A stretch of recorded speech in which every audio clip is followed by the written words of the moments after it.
Just bear with. I'm not a stand-up comedian like the rest of you. Right, here we go. Introduce myself. I'm Stephen Byrne. I've had my best friend for probably 15 years now.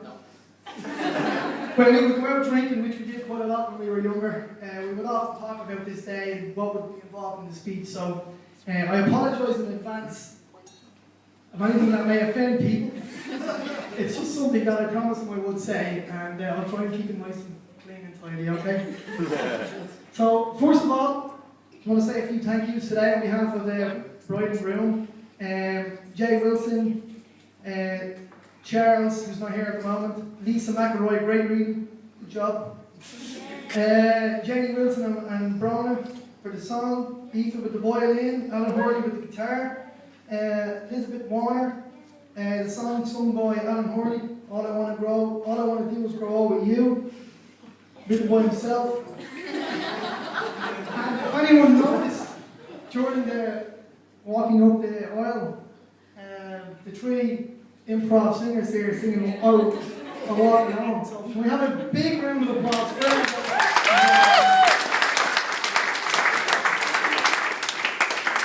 Also, there's been a huge effort being made for the last week, I suppose, with people travelling in from all over the world. So I just want to pay particular attention to a few people. So obviously Sandra and Pat and Lisa and Mark flew in from Ireland. Darren and Tegan from Australia.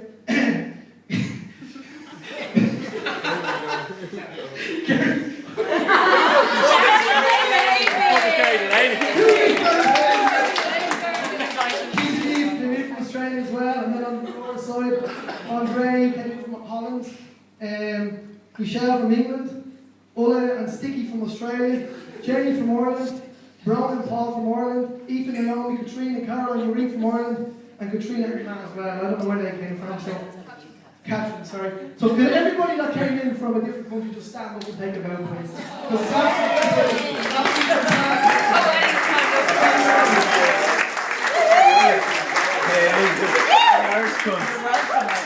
So everybody's first. Okay, let's get on to this. Now, how Alan met Laura? I actually wasn't there. But, I was! Okay. Just to verify this story. It was the 24th back in Dublin. It was a lovely fella, I think his name was Tony, wasn't it? Tony Galvin! I think wanted Laura up from across the bar. Uh-huh. But she was already being chatted up. Uh-huh. No names mentioned.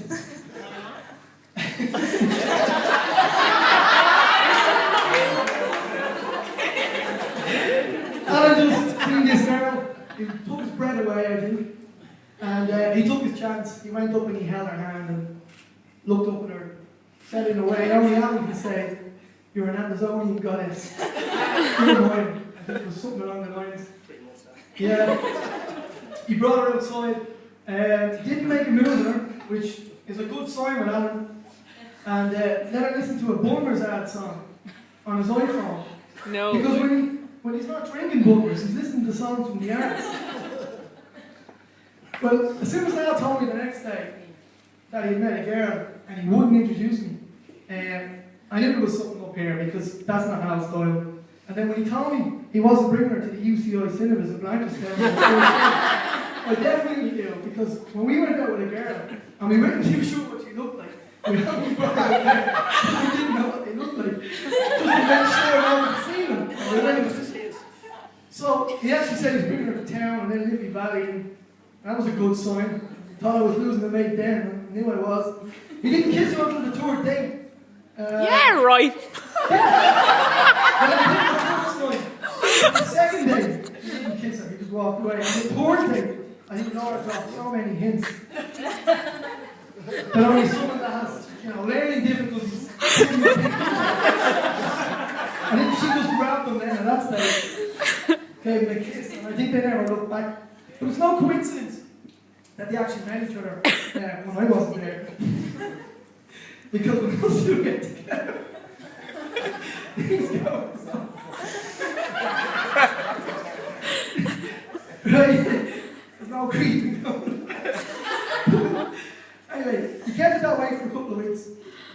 When I finally did meet her, I knew that it was serious. The way he looked at her, the way he talked about her, the way he, I suppose, he stood around her. He didn't have to say anything to me. I just knew straight away that this fella had fallen for the girl. And I done my best then to support her. And as I said, well, I didn't say it. No. It's the little things that tell the stories in life, and it's the little things that I pieced together in the first 1 or 2 times that Alan spoke about it, that I knew straight away that this was a serious relationship. She wrote it on me. How do I know Alan? Alan was born 28th of July 1981. There's a rumour going around Sandra never experienced morning sickness until she actually seen it. There's a rumor going around that Sandra never experienced more than sickness until she saw it. Just give you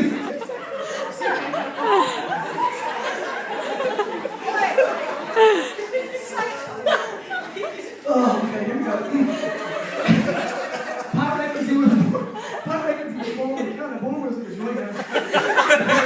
Soggy stretch boxer shorts, which I think we all seen, and a horn in his left hand. That's what the rumours are. As we all know, Alan is a fantastic and brilliant stand-up comedian. He's doing us absolutely proud over here. It wouldn't have been, I don't think he would have got where he is today without growing up in a unique and friendly and special environment that Trev and Sandra provided for him. You know? Pat's sexual advice to Alan when he was 12 years old on a holiday in Santa Ponsa was, and I quote, Alan, do you know about the birds and the bees? Yeah, Dad, I do.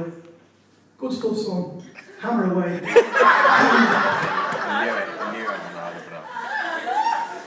I'll take it off again.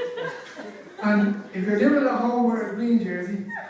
And if you're doing it at home, Sandra, you're special as well, Sandra. You're one of the instincts knows no bounds. You have special powers that have travelled the ways. You just look at me and Gary Delaney the other night, you realise you're absolutely jet lagged. And I don't know what you said to us, but you gave us exactly what we needed. We fell asleep within about 3 minutes. Fantastic, Sammy. So thanks for that. Alan's biggest fear when he was growing up, and we often talked about this, was letting Pat down. Or Trev, as he's sometimes known. Or being kicked out of the house. Pat was confused, or... Sorry, no, I'm a bit nervous.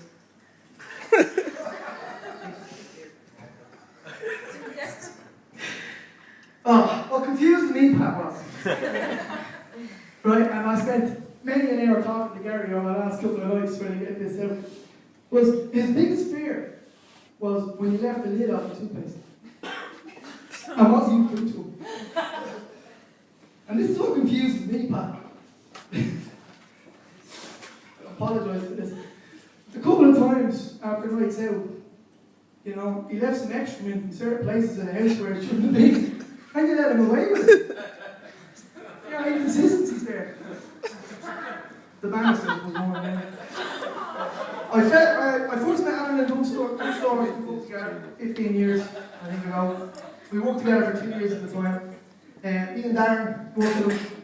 And it was like an enigma. People would come up and, have you met Alan McElroy yet? We look at each other, we wouldn't have a clue. Like, who's this fella? What's so special about him?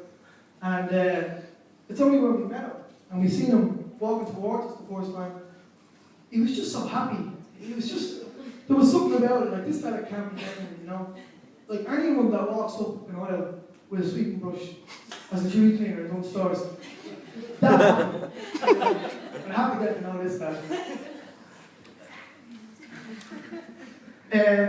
The more we spent time together, Al, the more we realised you were special. You're a good mate. You're absolutely great crack. We had some of the best times. I swear so. A couple of things about Alan now. I know it's far touching it there, and I'll back it up as Alan comes across as a very confused, very messed up individual. But, you know, I remember when we moved together in Hopkins, I think it was, we learned one word. And I took a certain amount of it on board, but Alan's just taking the biscuit with it. Delegation. He just knows how to just get people to do things for him. Absolutely fantastic. But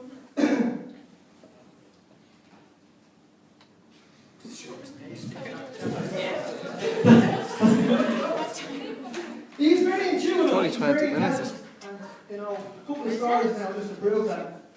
On a trip to Barcelona, 21 minutes. Alan proved his worth, I suppose. We were in a lap dancing bar. Alan ran out of money, as he would often do. People that go out with him would verify that. He managed to convince a lap dancer and her pimp that a South Dublin County Council library card was a credit card. And by the time they realised that it wasn't, he'd gotten exactly what he wanted and he was gone. Only someone that has a high intelligence can do things like that. On another holiday, which I don't think Laura knows, this might come in handy now, Laura, if the comedy doesn't work out for this first day, and Darren again will verify this, we just got in, we checked our bags in, and I realised he had to take his stockings off, because he was going out to the pool. One look at his stockings, and what was underneath them, it made anybody sick. Me and Darren and the lads, we just laughed about it. This can't work out. No way at all. But when he was finished using our bread knife, his toes were absolutely fantastic. Perfect pedicure. Anybody that can give themselves a pedicure with a bread knife deserves a fucking one. But the one that gets me, it just proves Alan's always holding back on things. He won't be honest about it. Was another holiday. We went off to Barcelona again. I don't think Alan remembers this, but we ended up going on a double date with these two American students. We ended up in the salsa bar. I don't know why we ended up there. But Alan walked in like only an Irishman could and stumbled over himself and dribbled all over his top and jeans too big for him. We managed to get the two girls onto the stage, but he just transformed into an absolute perfect salsa dancer. I could not believe how he pulled it off. He had the whole bar applauding him and cheering him on, and just left him in awe when he walked out there. I couldn't believe it myself. I think it was 2 or 3 songs. He's absolutely fantastic. But Laura, there's one thing you need to know before I hand Alan, because it's down to me at the end of the day. Officially, you've done all right so far. But I want you to realise a couple of things, right? Alan is not human. He's obviously an animal of some sort, right? We seem to think he's a cat. And I'll explain why.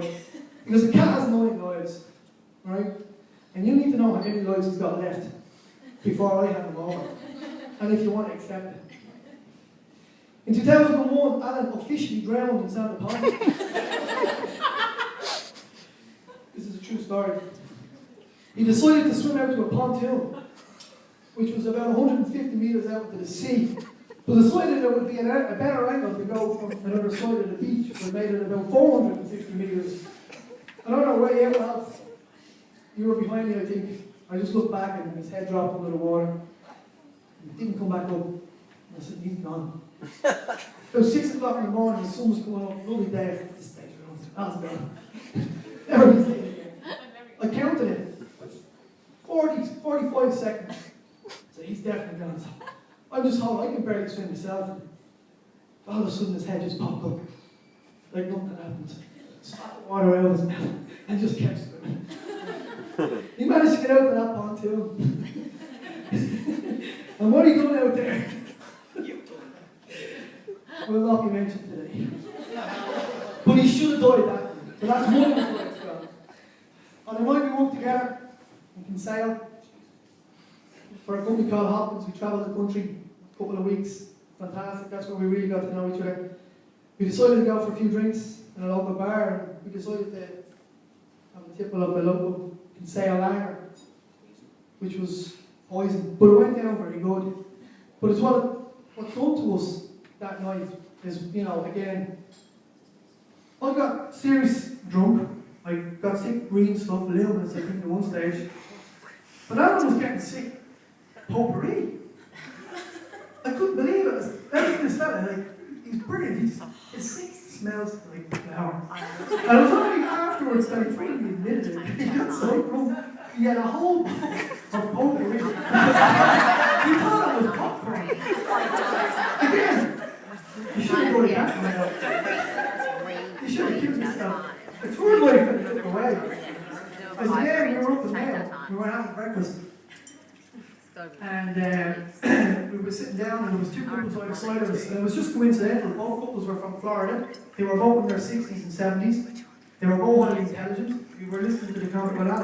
I was listening to the conversation. It was going over our heads. Turns out they both worked for NASA. And they worked for NASA in the 60s and the 70s. And they worked for the Apollo missions. Very interesting stuff, you know. And really put us to shame. And then they looked at us and they asked us, what do you guys do? And I tried to explain in a kind of intelligent way, we just refixed makeup stands. Just got drunk every day. But there was a cracking and the creaking noise that, you know, it drew all our attention towards Alan. And Alan was sitting there in clothes that he hadn't taken off in about 3 weeks. He smelled. He had a bit of fat from a rasher in the back of his teeth. And again, I don't know where he got a bread knife, but he decided to take a bread knife out and start picking it out between the back of his teeth. He got it out at the end, but at that stage, both people said, God, he let the Irish down. He'd embarrassed us. I think I should have killed him that night. In 2008, we travelled down the River Shannon, great holiday. It was great until we nearly died. We ran into some engine trouble. The boat started drifting towards some rough and little island in the middle of the Shannon, just outside that long. We nearly killed ourselves. The captain turns around to Alan and says, Alan, throw the anchor off. We need to get that anchor down and grip it onto something, or we're going to go straight into that and the boat will sink and we'll end up dying. And Alan threw the anchor in. About 5 minutes later, the boat was actually on the island and it was leaking and it was going. And the captain says, Alan, did you throw the anchor on? But what Alan actually did was he picked the anchor up, rope and all, and threw it in. He never thought to tie it off. If that captain didn't turn out to be gay and fancy Alan McElroy, he would have died that night. This just is a one-liner, so I'm not going to go into detail. He chatted up a girl in an STD clinic 2004. He should have definitely died that night. I made him a cocktail, number 6, that's 6 lives now. He drank a cocktail in Santa Ponsa in 2001. He went on a mad one for about a week and a half. He got seriously drunk every day. We were only 19, 20 at the time, no bother at all. But like what happened to all of us the other night, we just, no more drink, no more drink. But Alan, as soon as he does something, he puts his mind to it, he just goes for it. He's, no, I'm here for 2 weeks. I get drunk every day. So we had to calm him down. We made him a cocktail. I think it was washing up liquid in it. There was definitely bleach in it. There was vanish in it. Floor cleaner.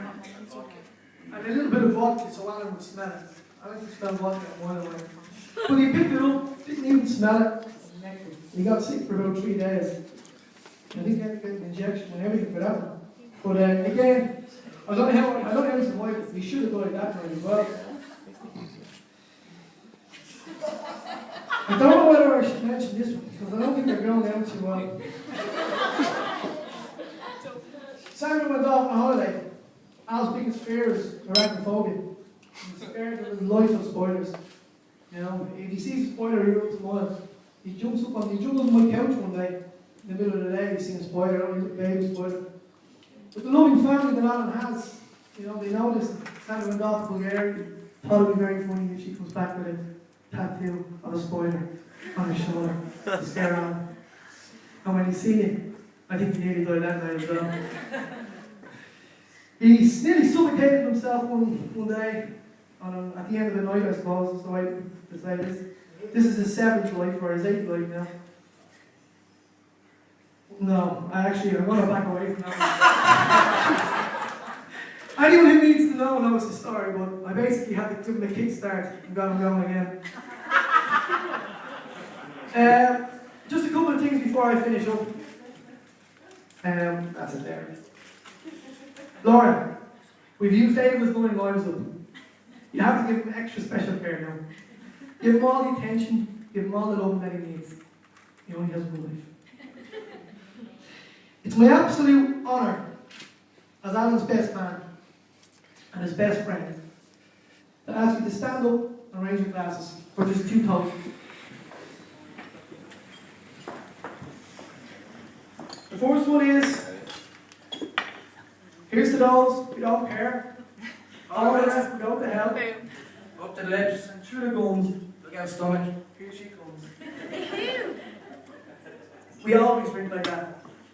And the last one is, may your love be modern enough to survive times, but old-fashioned enough to last forever. I wish you all the happiness and good fortune that life can give. Ladies and gentlemen, Alan and Laura McElroy.